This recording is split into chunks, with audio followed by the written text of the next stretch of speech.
Happy Halloween! So I decided to do something different this week by putting out a second video. This one specifically for Halloween because Halloween is my favorite holiday. I don't know if it's because, you know, that theory because my Pluto's part of the Scorpio generation, or you know, it's just magical, or it has all those creatures I love, or you know, the veil thinning. I'd like to think that part of it's just because for 1 month every year I could draw pictures of my haunted house and talk about my ghost experiences without people looking at me like I was crazy. But anyway, today I'm going to go through and show you some of my family's traditions for Halloween, as well as kind of talk about, you know, my thoughts as a psychic on Halloween. So today I'm filming this at one of my favorite places in the world. It's my grandfather's house. I just always feel so much peace when I'm down here. And incidentally, if you listen to my story about having a dark entity attached to me, you'll know this is incidentally the place where I first encountered it, which is ironic because, like I said, it gives me so much peace to be down here, and it's one of my favorite spots in the world. Also, to add to the spooky season, there is, or at least there was back when I was in high school, a story that this house was haunted by my grandfather. He passed away in 2002, and it was in January. And we moved out. He had passed away from cancer. We've been living with him as he was having hospice. We moved out because my great aunt needed help. Oh my gosh, there was just a huge swarm of birds overhead. I wonder if I can get it.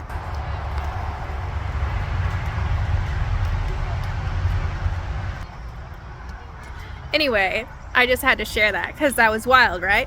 Anyway, so in 2002 he had cancer. He passed away. We were living with him in hospice. We moved away. And people would still kind of sneak down to this property. And I was hearing stories from a couple of the people who did it. And of course, I was tasked by my parents to tell them not to go on the property. But they would talk about looking in the window and seeing an old man there. And it's funny, the window was his bedroom window. And when we were kids, we would go and look at him through his window because he'd always be sitting on his bed watching his shows or the game or sermons on his TV right under the window. So whether maybe they were seeing like a memory or something, or maybe he thought it was us kids there. But for a while there was kids like totally sure they were seeing the spirit of my grandpa. So here's his window where people would say they would see him, and I am not gonna like do inside fireworks looking inside because he requested I didn't. So anyway, I just thought I'd show you that window since I gave that story. So one of the ways my family celebrates this holiday is by, of course, honoring the ancestors and our dearly departed, specifically the ones who have touched us. Not necessarily like the whole lineage, because that'd be putting pictures for days, but I definitely do. And incidentally, one of the photos features this spot right here where my grandfather, my grandmother, and my great uncle sat. So now I'm going to show a clip from how we create our ancestor altar. Every year for the week of Halloween, we create a little space for our deceased loved ones, and we just add their pictures after cleaning a space, and we make sure that it's pictures of people who have passed on and none of their living is, so they aren't being encroached on by living energy. It's just a little space for them. And this year my son Echo told me to add a picture of the forest that had been pulled down for development because he thought it needed to be honored, and I thought that was really cool. And then we also add the doggies, and I put them under my great aunt Margie because she loved those dogs so much. So we wanted them grouped together. And from there, oh, and yes, that is a picture of Jim Morrison. He might not be my dead loved one, but he's dead and a lot of people love him. Anyway, I added some dog food by request of my son Ezreal, and then a cup of coffee because there was a lot of coffee drinkers in the group. And you'll find that when you do this, eventually they will start asking you for things. Like last year, I didn't add this liquor until my brother and my great uncle told me to. So this year I'm making sure. And that's a little ghost incense burner, but I found out I was out of stick incense, and my kids added the candy because my great aunt loves little sweet treats.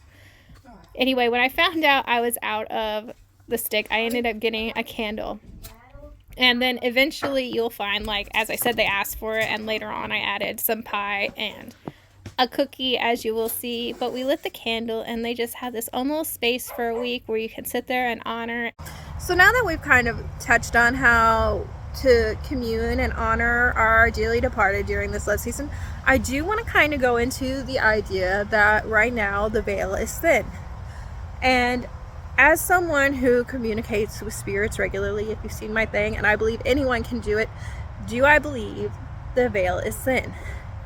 And to be honest, I don't think there's an easy answer. I don't think the veil between spirit and living is ever really too thin or too thick. I do think right now the circumstances are set up that it is easier for the dead to communicate with us. Why? First off, we use this season as a way of honoring them, as acknowledging them, okay? It's spooky season. We're listening to ghost stories. We're more open. We're more in tune, right? So also, the weather is getting cooler. And, you know, if you've seen anything, it's easier for them. I don't know why it's easier for them during cool, maybe because it's at a frequency that they are more used to. So I think the cooler air allows them to move more.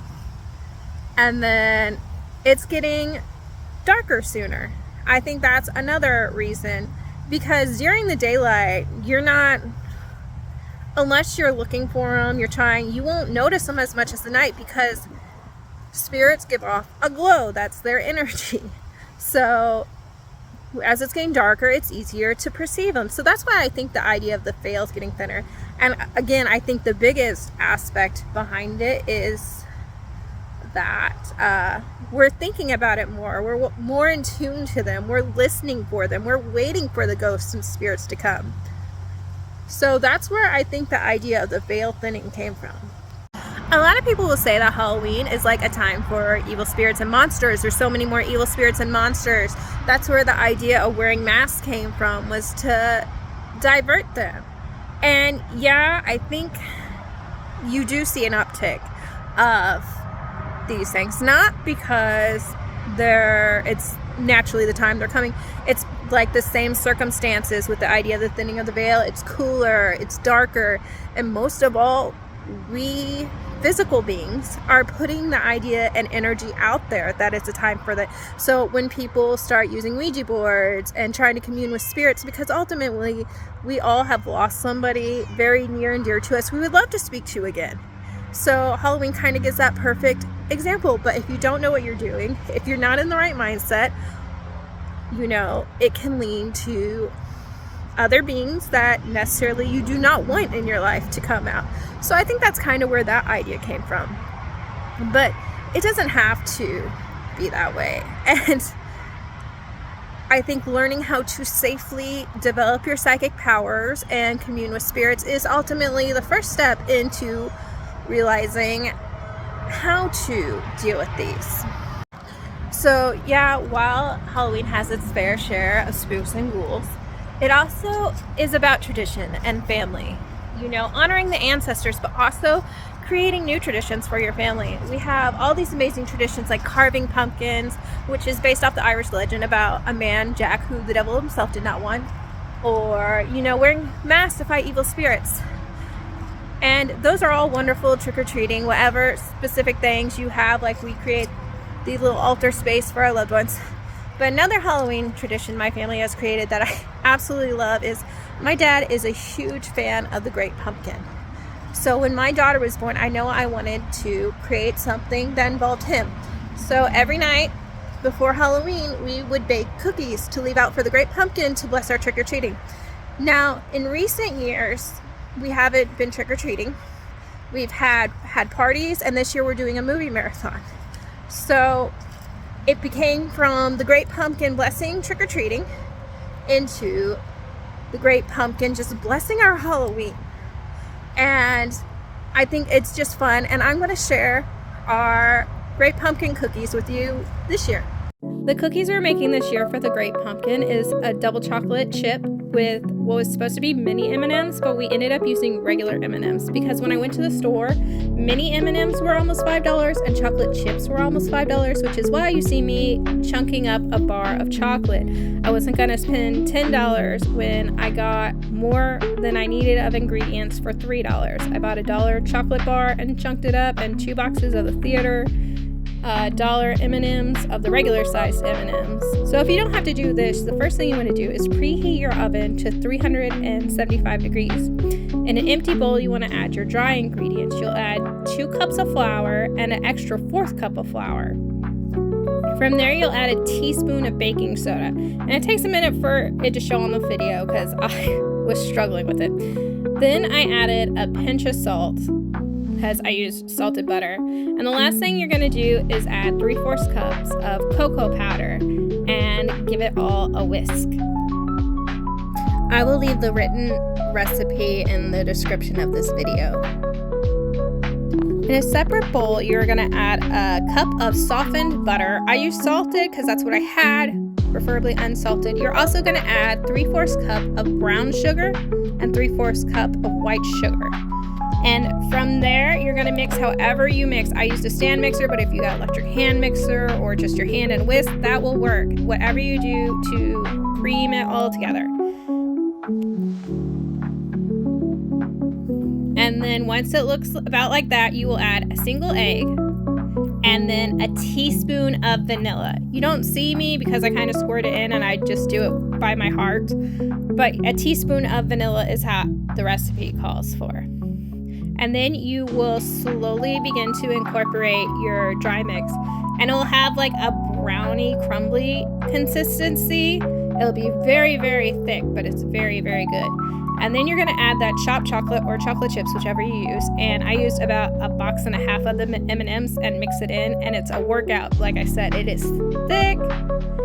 And then from there, I take a baking sheet lined with parchment that I crinkled up to keep it flat. And I'm wearing gloves just because it's the internet, but I mean, if I was at home, to be honestly, I would just use my hands. But I roll it into little balls and stick it on the parchment paper. And then in our oven that is preheated to 375 degrees, which we did at the start, we're gonna put them in to bake for 8 to 10 minutes, and that's the final product. I gave one to the ancestors on their little altar. Anyway, that's all for today. I hope you guys have enjoyed having a sneak peek into my family's traditions of Halloween. And I hope you guys have a blessed day, a blessed week, a blessed life, and happy Halloween, safe travels.